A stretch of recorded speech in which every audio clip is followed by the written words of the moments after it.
واحد يسأل هل توافق على الحب؟ طبعا، وهل الدين إلا الحب؟ لكن هذا الحب اللي الشاب يقول خليني أول شيء أتعرف على البنية وأحبها وزواجنا يجي على الحب، هذا تشذب. تدري ليش تشذب؟ الحب أن تحب نفسك لغيرك، لا أن تحب غيرك لنفسك. هذه أنانية وهذا عشق. الحب الحقيقي حب الأم. الأم تجوع حتى يشبع ولدها، تعطش حتى يرتوي ولدها، تتعب حتى يرتاح ولدها. الحب الحقيقي أن تحب الطرف الآخر، لا أن تحبه لنفسك لأن لذتك عنده.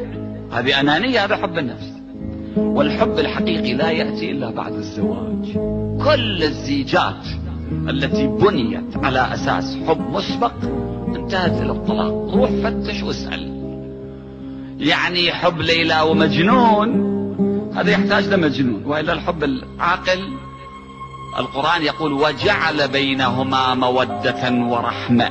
يعني بعد الزواج تأتي المحبة، وتأتي عبر المعرفة، عبر العطاء، عبر التعاون، عبر الإيحاء.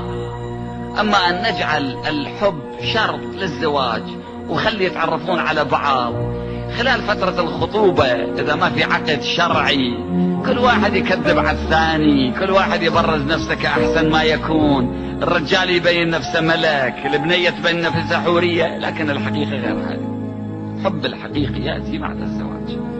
فقضية أنه أنا أحب وحدة وأنا بعد ما أقدر أعيش بدونها، هذا الكلام أصلا غير صحيح. وما عندنا فرد حب يسيطر على الإنسان إلى هذه الدرجة. هذا نوع من أنواع العشق، وهو حب الإنسان لنفسه وليس حبه للآخر.